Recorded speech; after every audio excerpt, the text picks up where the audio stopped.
so what I'm gonna do here is I'm gonna make a 90-degree turn. We're gonna see if we're getting a push from the wind. And if we're not getting a push from the wind, then we'll commit and do the 90-degree turn back over the gap. Yeah, just don't hit that big mountain right ahead. Caution, terrain. Oh my God, dude.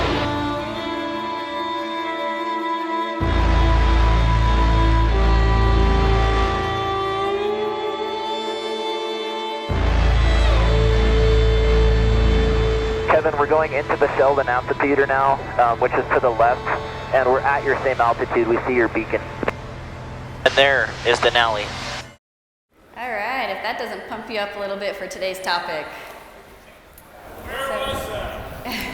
That was in Denali National Park in Alaska, so I'm from Alaska. You'll learn more about that. Well, good afternoon, everyone. Thanks for coming. Today we are talking about terrain avoidance, and we have here Chris Palmer. This is not our usual training course here, just so you know. It's going to be more of a discussion about some experiences, knowledge, and success story that Chris has had with mountain flying. So we're pretty excited about this. My name is Rachel Scarbrough. I am a Customer Success Coordinator at ForeFlight as well as a CFI. And here today I have Chris Palmer with me. Yeah, so I'm a ForeFlight user. We will be talking about ForeFlight in the context of using it for terrain avoidance, but yeah, I fly in Alaska. I have a flight school there. I am a CFI. I enjoy teaching. And of course, people that come up to Alaska, they really want to fly in the mountains. I get people that just want to come and get a few hours flying in the mountains. So today I feel like it's going to be a mixed bag of how to fly in the mountains plus how I use ForeFlight to learn what the conditions will be like for the day or flight planning, things like that. So it should be a pretty good mixed bag to show you flying in my part of the world. Yeah, so I do not have any mountain flying experience, so I'm just excited about this topic as you guys. Who here has flown in the mountains before? Okay, so we've got several of you guys. Cool, and who wants to know more? Everyone's hand should be up. Come on. All right. Well, one question I have is why fly in the mountains as pilots? There's just something really compelling about it. I think we're naturally drawn to mountains as beautiful. You know, the places that stand out are like Yosemite or Denali National Park in Alaska, of course. And people think of Yellowstone, just all these different places that have mountains. We're just drawn to it naturally. And as pilots, of course, we love to fly in new and exciting places. And there are a lot of challenges that come with flying in the mountains too. So I think we as pilots, we're mission oriented. We want to learn new things, and you know, you kind of get a lot of different things with flying in the mountains. Of course, I fly around the mountains almost every single day because they're in my backyard and front yard. And it's a beautiful place to fly, but it does demand a lot of respect and some knowledge up front. That said, kind of spoiler where we want to get to in the end is that with the right tools and with the right thoughts and with the right training, you can work your way into it and enjoy that type of flying if you're safe about it and conscious about it. Yeah. Well, to go ahead and just kind of start us off here and to help us get a better idea of mountain flying, can you tell us a little bit about the challenges that the air presents just when you're flying in between, over, and around the mountains? Sure. So how many of you have heard of Bernoulli before? Does that ring a bell? Anybody? Okay, Bernoulli. He was a fluid dynamicist, Bernoulli was. He wasn't into this airplane stuff at all. So air is actually a fluid. It has fluid properties. So when we view and try to imagine how the air is moving around in the mountains, we think of how water flows through a stream.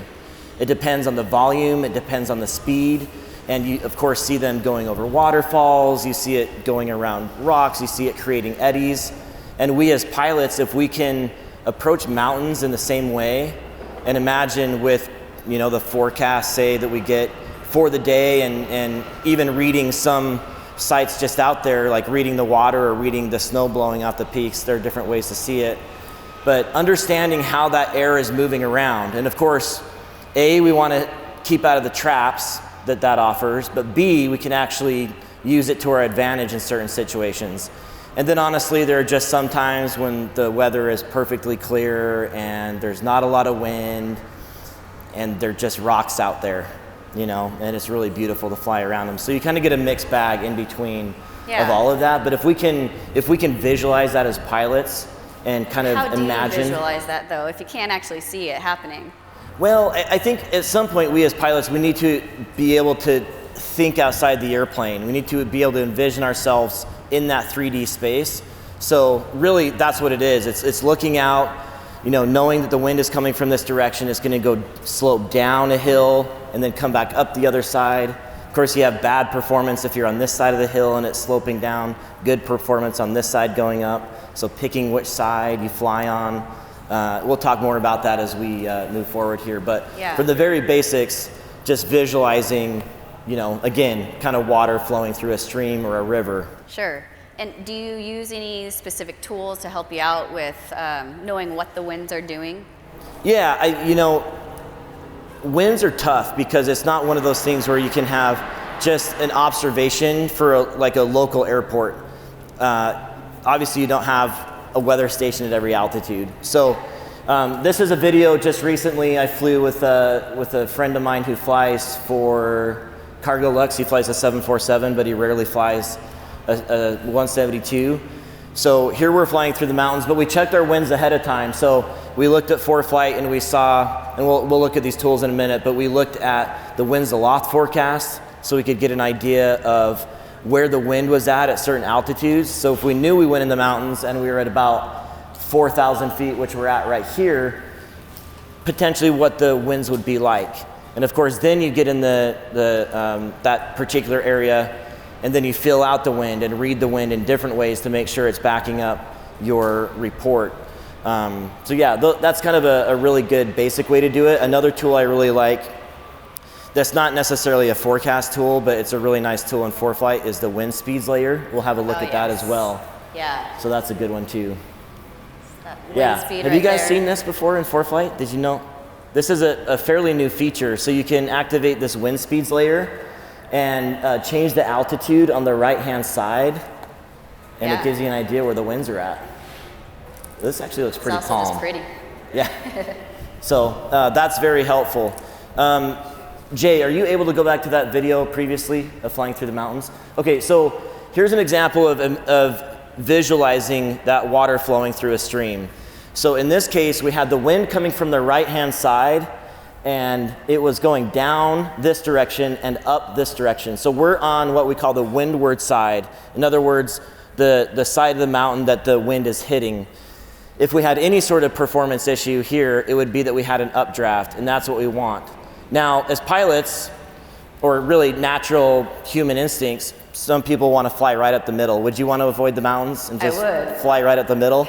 That's not the best strategy. You can use performance on this side by getting lift, and then if you need to have an egress and get out, which eventually we will, so here we're about to turn right over the glacier, you want to have the entire width of the valley to turn out of. So if you get in a problem, then you can just bug right out of there. Escaping if you had to. And so I think here in a second, you guys probably are watching, I was already talking, but you'll see us bank and you'll see that glacier down below us. So it turns what would be a really tight steep turn into a very manageable 15, 20 degree turn. And often, especially over glaciers, you can get a katabatic wind that's coming down the glacier face and it can pick up your wing.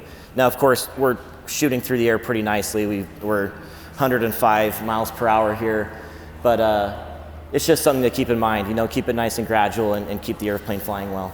Something I'm kind of curious about, do you have a max speed for winds aloft? It's like a specific number you won't fly above? That's a good question. I think the more you fly in the mountains, the more you realize like which speeds start to cause which issues.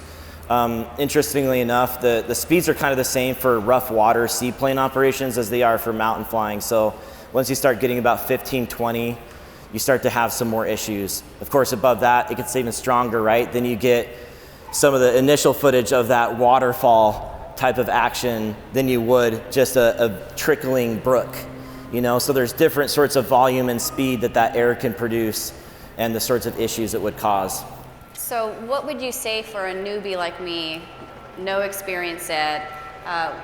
Would I probably, in the beginning, just kind of stay around that 15 knot range? I'm not even sure if I'd want to do that right away. You know, honestly, it's probably going to be a lot lower than that. Okay. Because even 15 will cause issues. So even here, and we don't end up getting into it in this video, but if we went 3 miles more down this river valley, there's 5 different valleys that come together and converge, and there's always turbulence there no matter what. If you get up around 15, it starts to get really nasty in there.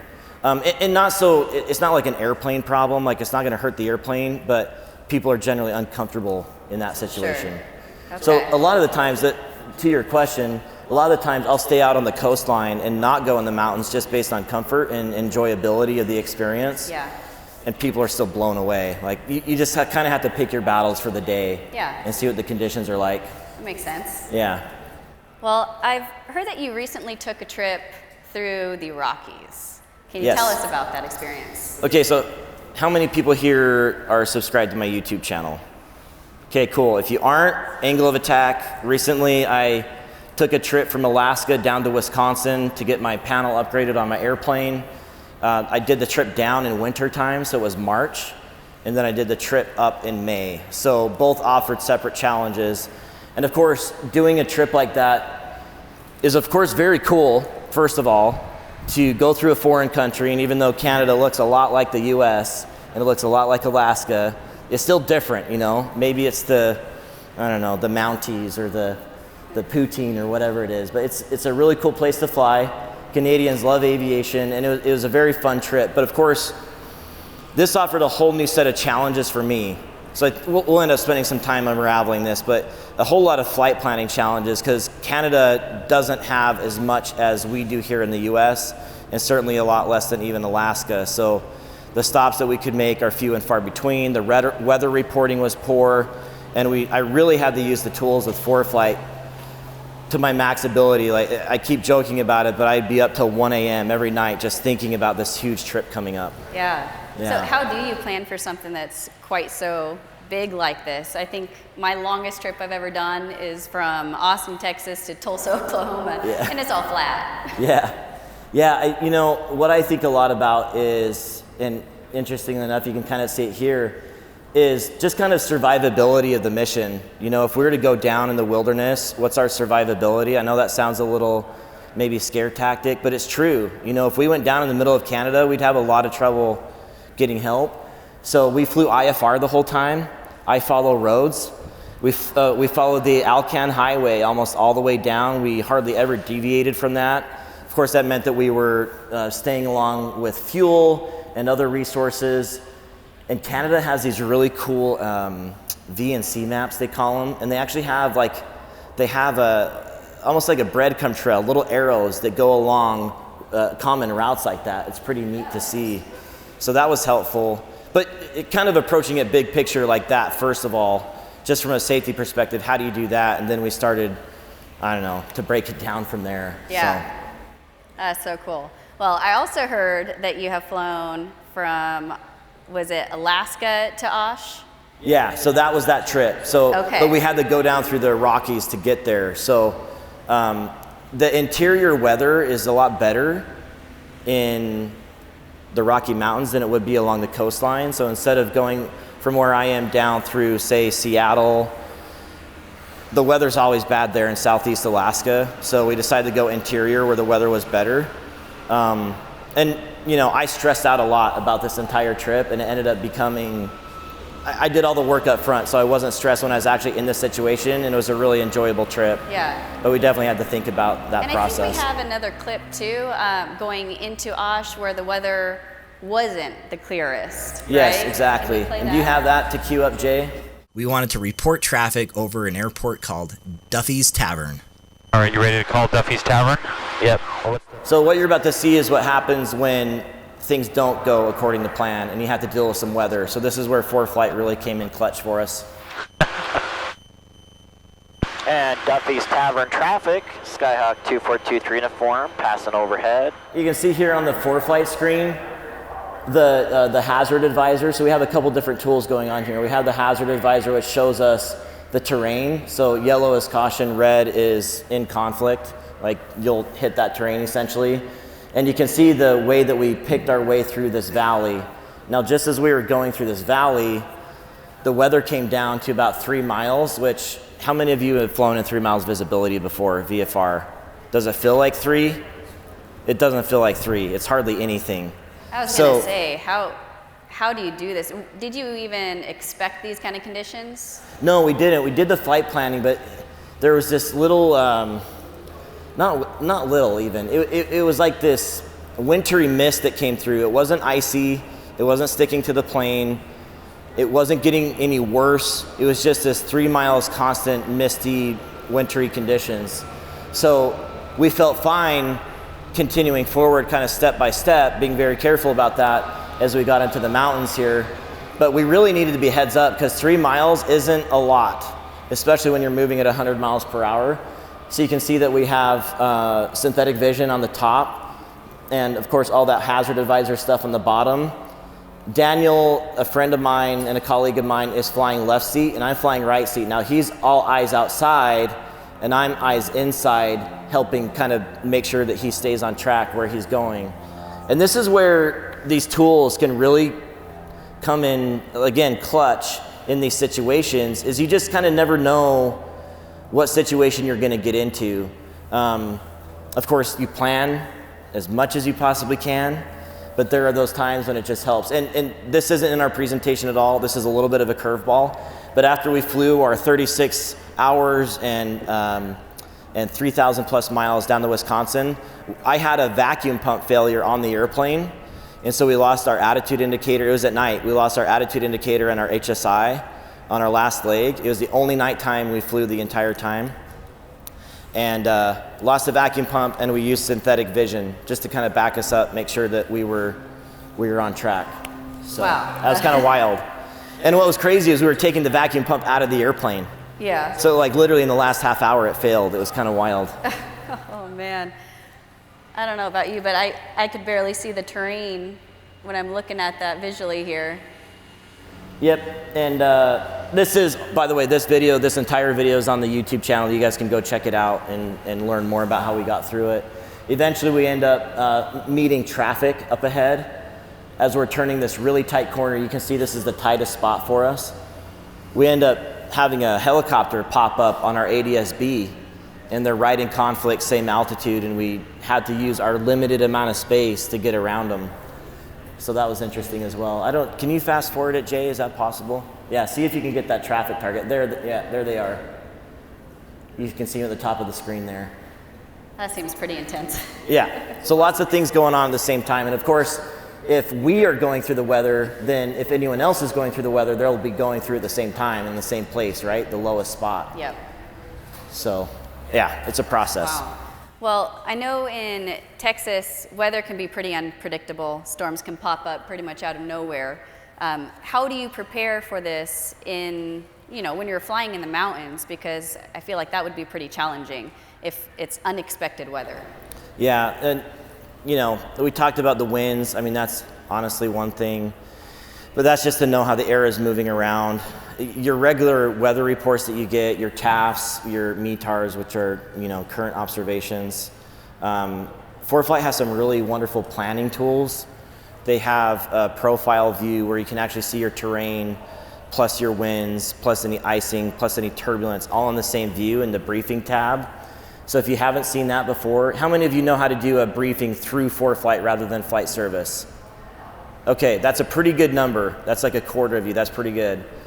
Those that haven't seen that process, it's super easy, and the way it lays out those weather reports is very helpful. So, for example, a TAF is obviously good for so many hours. Well, ForeFlight will show you at what time you're crossing that area on the TAF.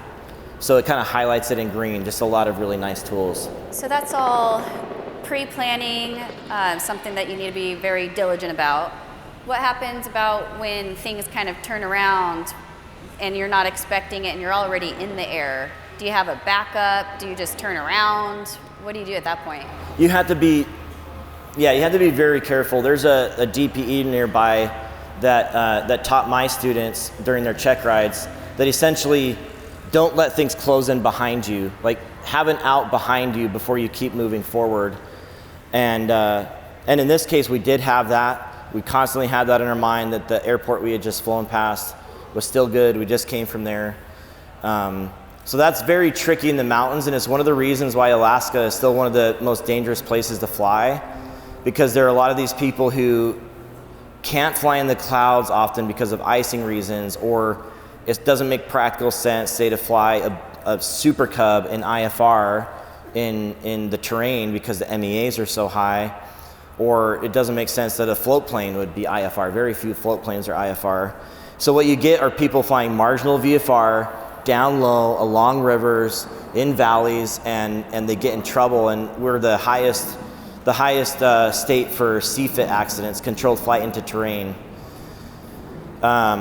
Even last week, I was having dinner with some local bush pilots, and their stories of the conditions they were trying to fly through to get clients to go see coastal brown bears was just wild. It's like, why didn't you just turn around? Why are you like pushing it that hard? So it's just a wild place still, and still largely untamed, but we do have a lot of these resources we can see. So here again, profile view, you can see the terrain at the bottom, you see the winds, you see our step altitudes here on our flight plan. This is a little bit higher, right? Or is that, no, that's 2,000, 3,000, yeah.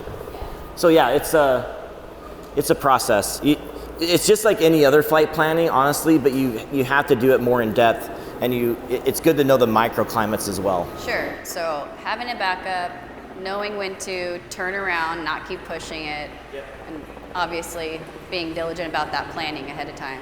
Yep. Awesome. Well, we all know about density altitude and how it can majorly affect a plane's performance.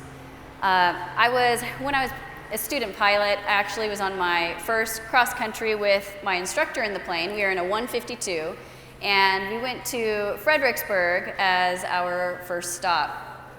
Well, it was a very hot day.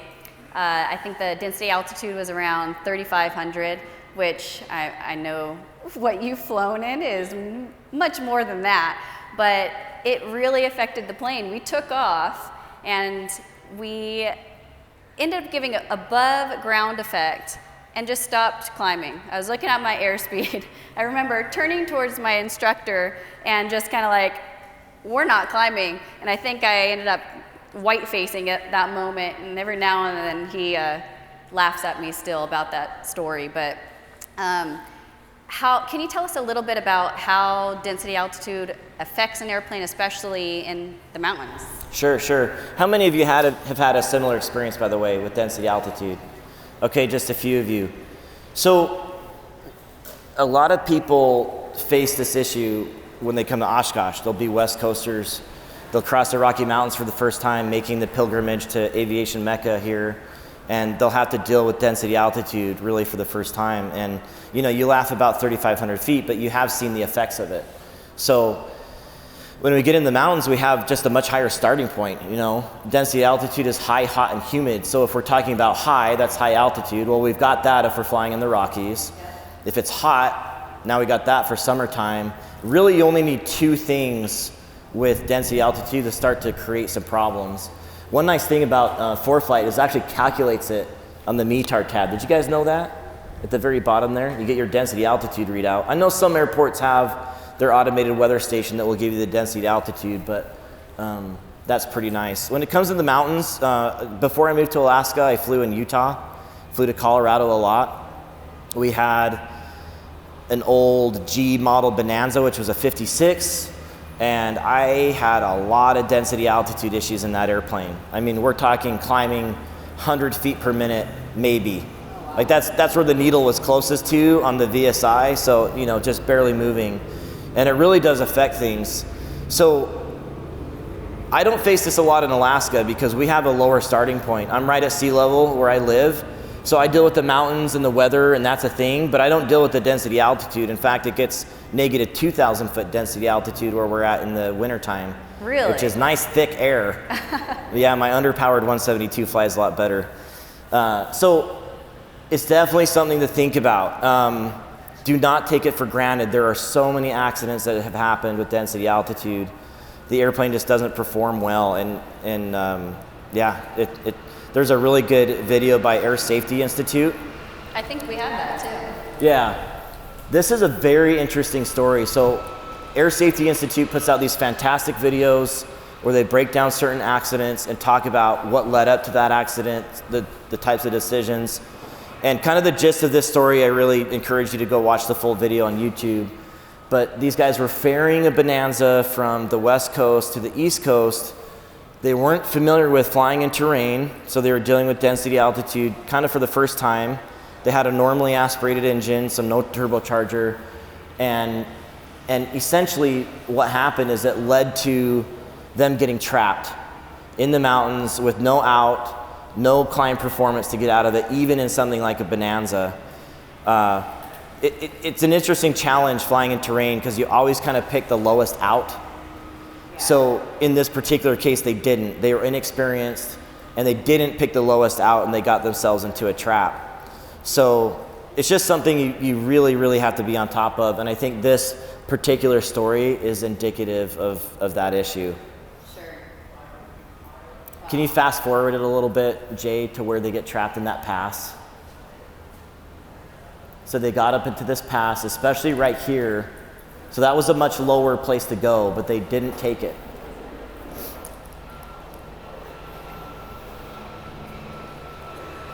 And they basically get into a situation where they can't turn around, right? Correct, yep. They can't turn around and they run out of altitude. And see how they went up the They're middle? in the middle. And not the side? Yep.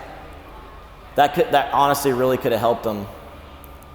Like they're talking about it now, we just can't hear them. So that's exactly. These are really basic tips, by the way. These are just fundamental flying in the mountain sort of tips, but they're universal across the board, no matter where you fly. So yeah, that was a very tricky one, unfortunate. We all learn from these things, so I encourage you guys to go watch that too. That's a whole different challenge, dealing with heat in the mountains. Whole different challenge. And turbulence, another thing. In the Rockies, you get mountain wave. You can get downdrafts that outperform the climb of your airplane. So even where I am, those are my concerns when I go in the mountains, that I would get into something I can't get out of. So again, it's not to make it sound more dangerous than it is. It's just that it can be dangerous. There are times when the mountains are perfectly clear, the wind is calm, it's a nice, cool, crisp day, and it's the most amazing flying you'll ever do, but it demands a lot of respect. Sure. The right training, Yep. preparedness. And experience, I grew up flying in the Rockies, so it's like I just did one little extra thing at a time, one little baby step at a time. Then I kind of reset that clock for myself when I moved to Alaska. Then it was one little baby step at a time, learning from the local pilots, learning the local area. And that's just, it really ends up becoming very rewarding. You fly in some of the most beautiful places, but knowing holistically how to do it will actually help you no matter where you fly, because if you can visualize where the wind is coming from, it's going to help you at your local airport where you have a parking lot before the runway that has a thermal on it. You've got wind from the right that blows over the hangars.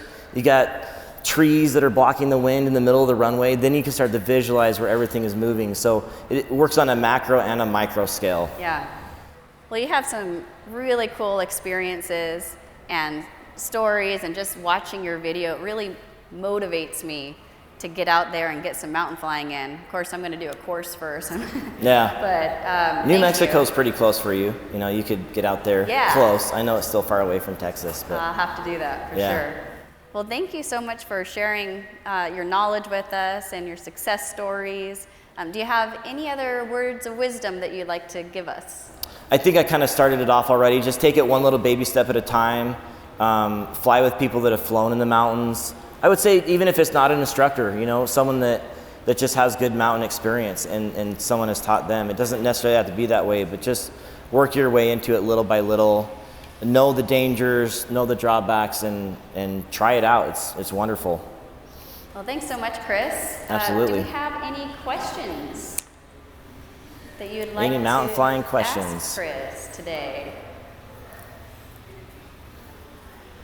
Go ahead. Yes. Is there a way of showing ATL altitude on ForeFlight so that you You said AGL? There is, yes. You can tap hold on a space on the map and it'll show you at the very top next to the lat and long coordinations right there. Or coordinates, I should say. Yeah, you just press, right? You press on the map. Yeah. Like anywhere on the map, and it'll show you the altitude of the terrain in that area. Yep. That's really helpful. And you know, some people that operate in landing strips that aren't even mapped, that helps them too. So yeah.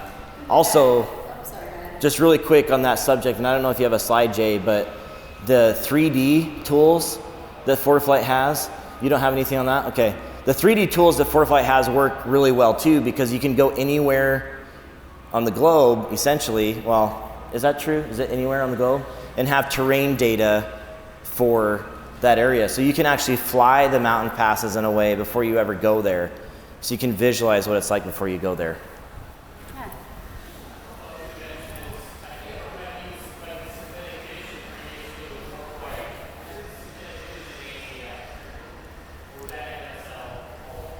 It's always MSL. Yeah, we're always getting those MSL altitudes. Is that all? Is that your whole question? Yeah.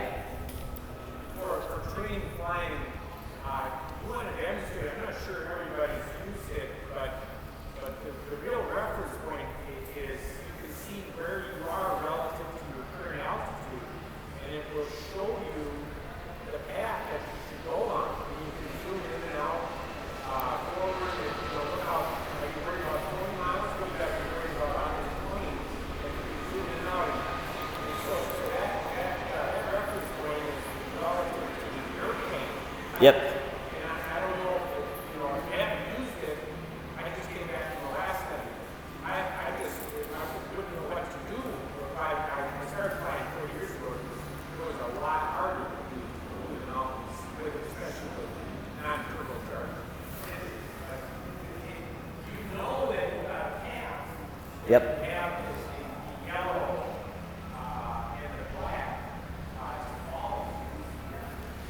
So up in the Consider taking the red path. exactly. So up in the flight plan module at the top where it says FPL, if you click on that and you go and you do your flight, there's actually a profile view in there of your flight plan. So you go, you pick your lat longs for your flight plan. You know, you can graphically edit the flight plan.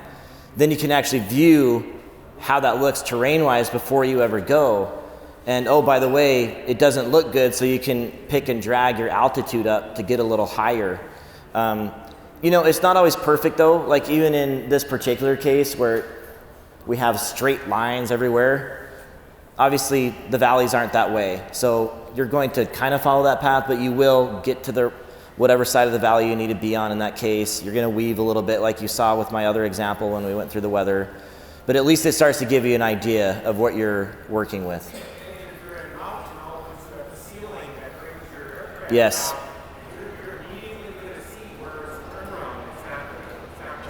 Yeah.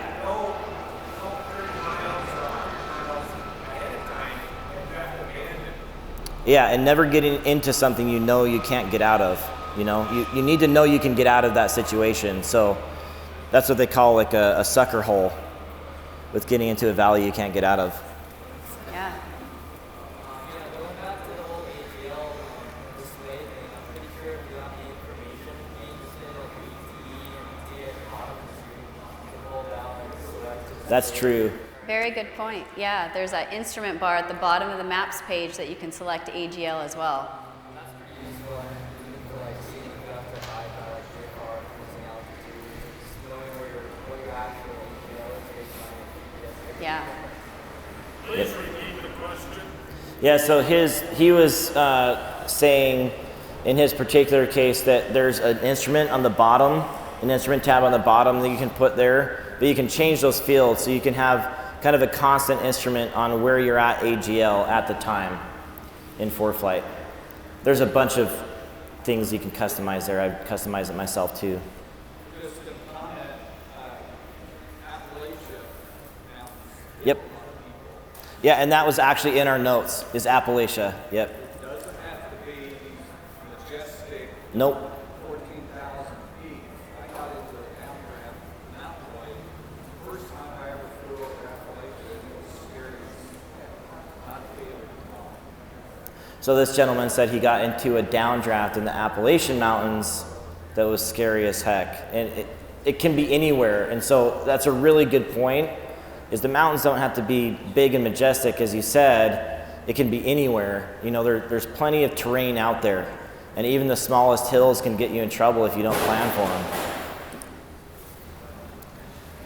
There's that wind we were talking about. Yeah, there it is. Watch out, folks. Any more questions?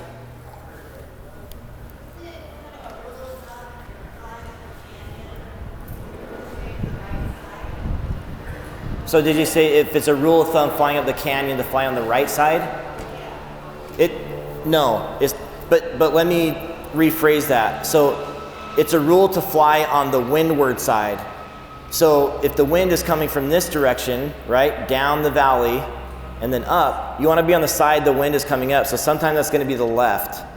So really it's just a matter of which direction the wind is coming from. That's why getting an idea forecast-wise, some airport in that area or some sort of weather report, the Winds Aloft will do it as well. Get an idea of where that wind is at, because even if you can't visualize it somehow, say with blowing snow or reading the water in a lake, you can at least have an idea of where it might be coming from, and then that can help you plan that particular lake. Does that make sense? Okay. The idea is, again, if there is some sort of updraft or downdraft, to pick the updraft and have performance rather than it pushing you down into terrain. So that's why the distinction is important. I have a question over here. So on your video, when you were flying on the windward side, did you turn? Did you come back on the same side because of the same reason? That's a good question. So his question is, when in that video, when I flew on the windward side, when I came back out, did I fly back on the windward side? I think it would depend on the situation.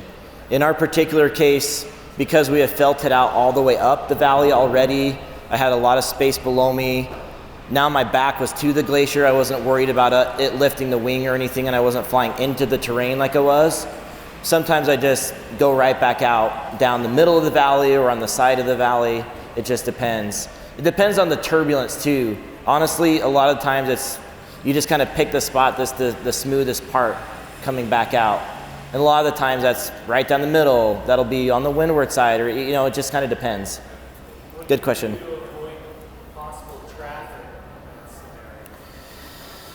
Avoid possible traffic. That's an interesting question, because really it's kind of like an airport, right? There's particular areas where people tend to go in and out of in the mountains. They restrict the traffic more. It almost creates like a road, like a lane that everyone's going down. So you do need to be more diligent about making radio calls in specific areas. Same old eyes out the window, sort of flying and making radio calls, because bush pilots are notorious for not making radio calls. So when you're in the mountains and you're flying around with people that fly in the mountains, that's definitely a thing. So you got to be eyes out.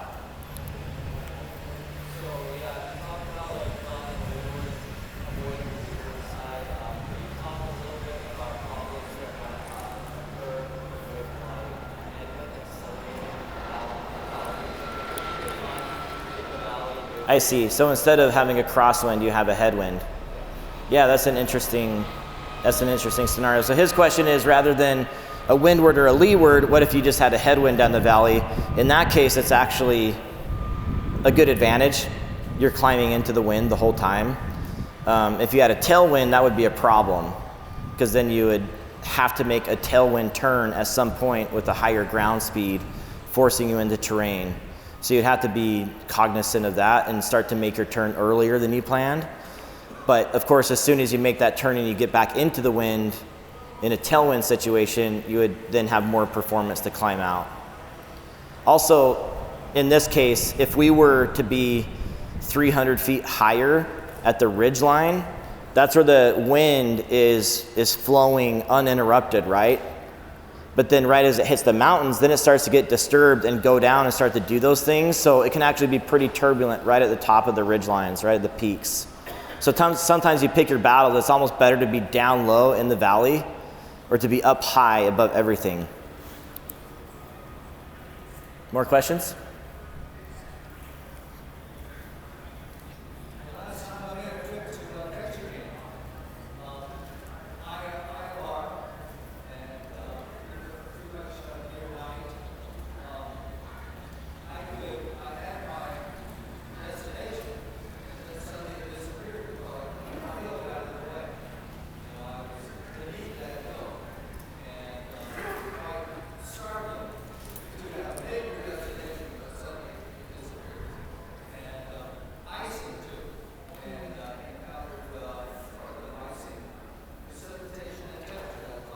Yep. Yeah, little story there about flying in the Ketchikan and some challenges. I pick my battles. I don't fly IFR at night in the mountains in a single engine airplane. It's asking for trouble unless I really, really know the area. But where I'm at, there's nothing. It's not like Los Angeles where we have lights everywhere, you know. It's pitch black on a moonless night, and I just know the mountains are out there. So I'll be flying into Homer even on a clear night, and I'll have synthetic vision up, and I'll just be watching it like a hawk to A, make sure that we don't get disoriented, and B, that we know where that terrain is at all the time. So on a trip down from Alaska to Wisconsin, we had rules. We didn't fly at night and we didn't fly IFR. If either one of them happened, then we were going to stay at a hotel and put the airplane in the hangar for the night. Just too risky. So just turns out the weather was beautiful. It's kind of how it works sometimes. You have the intention and it works out that way. Other times it doesn't. Yeah. Any more questions? Okay, I'm going to be hanging out back for anyone that wants to meet me, that follows me on Instagram or YouTube. So happy to meet you guys out back. Thanks for coming. Yes, thanks for coming.